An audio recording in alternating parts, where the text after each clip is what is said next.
saya, Penny Permatasari, mahasiswa Politeknik Negeri Lampung, jurusan Ekonomi dan Bisnis Program Studi D3 Agribisnis.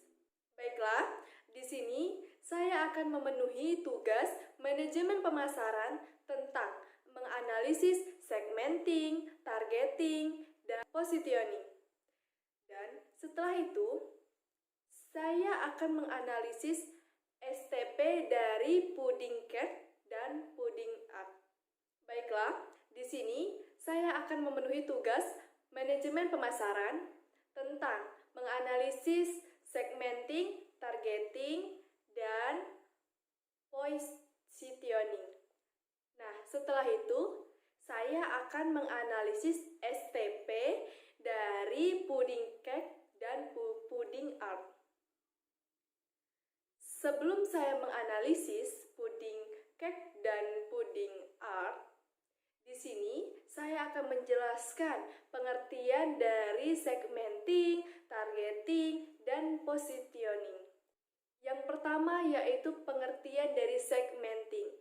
Segmenting ini adalah proses di mana Anda sebagai seorang pemasar mengkategorikan, mengklasifikasikan, dan menggolongkan semua target potensial produk yang akan dipasarkan.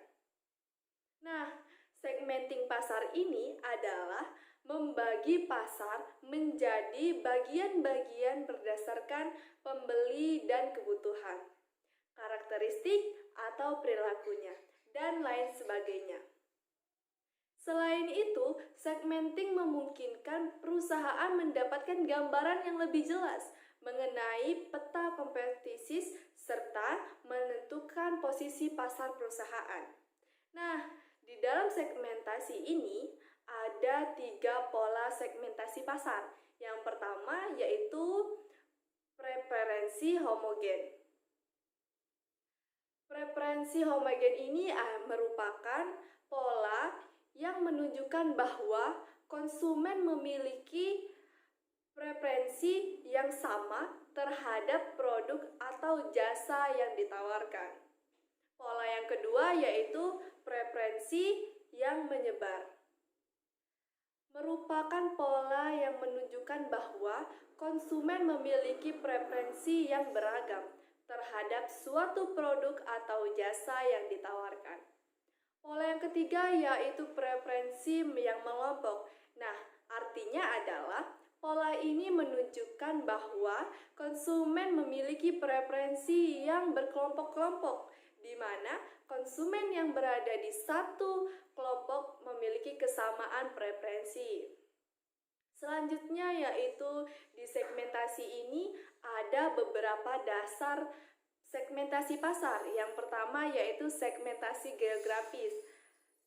Segmentasi geografik ini adalah membagi pasar menjadi beberapa unit secara geografi atau biasa disebut sebagai lokasi, sebagai negara, regional, dan negara bagian atau kota, dan lain sebagainya. Selanjutnya yaitu segmentasi demografi. Segmentasi ini adalah suatu proses yang membagi pasar menjadi kelompok-kelompok berdasarkan variabel demografik seperti umur, jenis kelamin, dan ukuran keluarga, dan lain sebagainya. Selanjutnya yaitu segmentasi psikografis. Ini adalah suatu proses yang membagi pasar menjadi kelompok-kelompok berdasarkan variabel demografik seperti umur, jenis kelamin, dan ukuran keluarga, dan lain-lain sebagainya. Selanjutnya yaitu segmentasi psikografis. Nah, segmentasi ini biasanya disebut sebagai di mana pembeli dibagi menjadi kelompok yang berbeda berdasarkan kelas sosial, gaya hidup, dan kepribadian. Itulah dari beberapa dasar segmentasi pasar.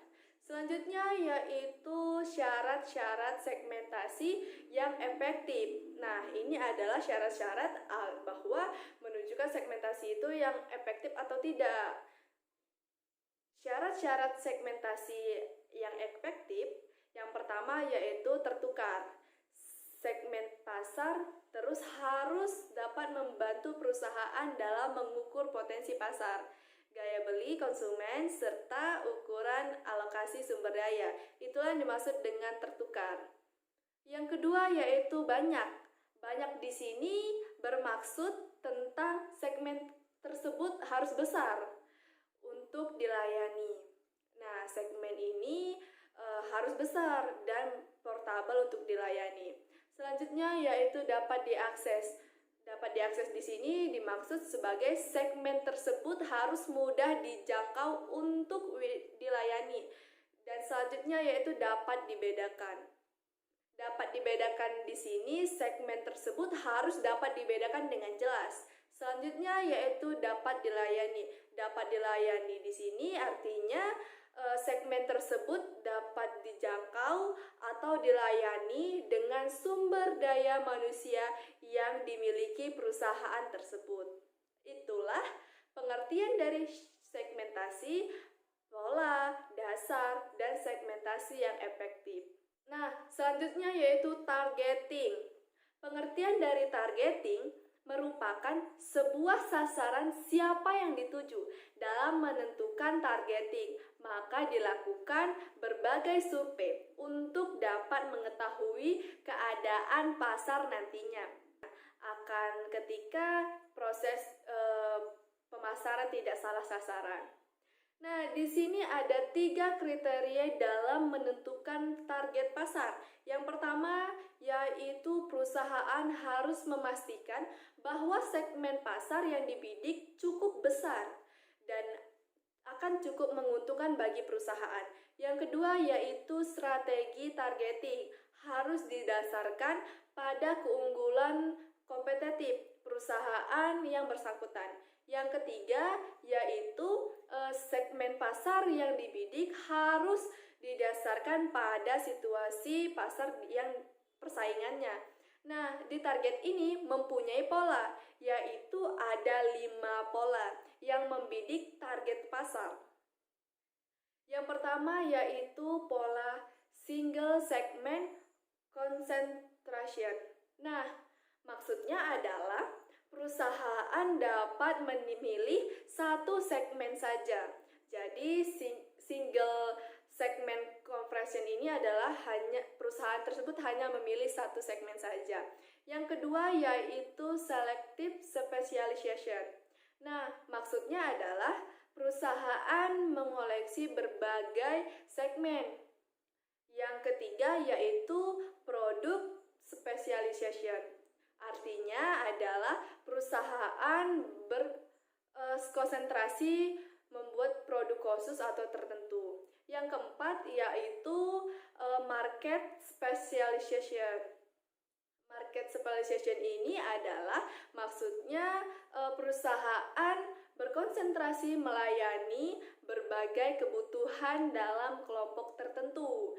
Nah, yang terakhir yaitu full market coverage. Maksudnya adalah perusahaan melayani semua kelompok dengan produk yang dibutuhkan. Itulah pola yang membidik target pasar. Tahap yang ketiga yaitu positioning.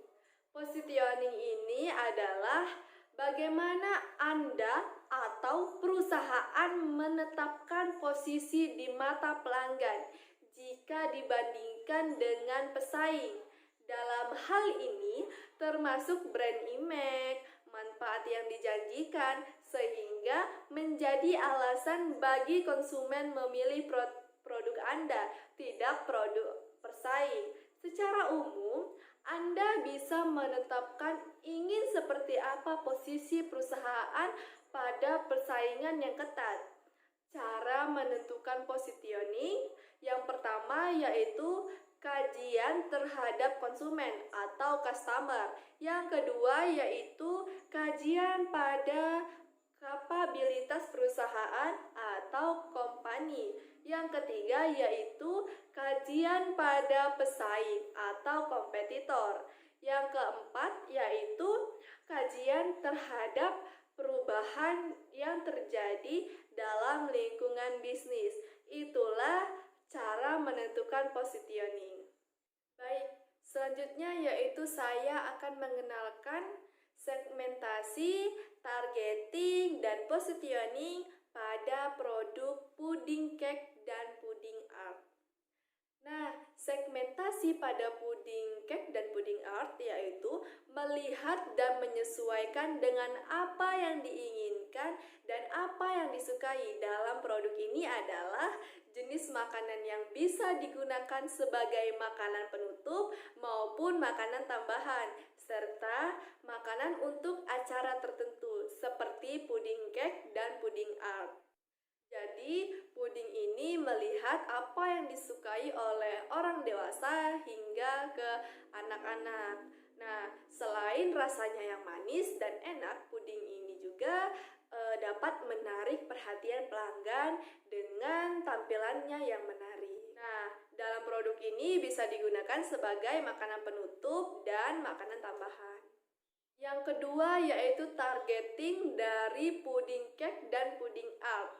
Dengan produk yang dibuat, kami menetapkan target konsumen untuk masyarakat umum, dewasa, anak-anak, remaja, dan orang tua, serta khususnya untuk pencinta puding. Usaha kami memiliki beberapa target untuk dicapai.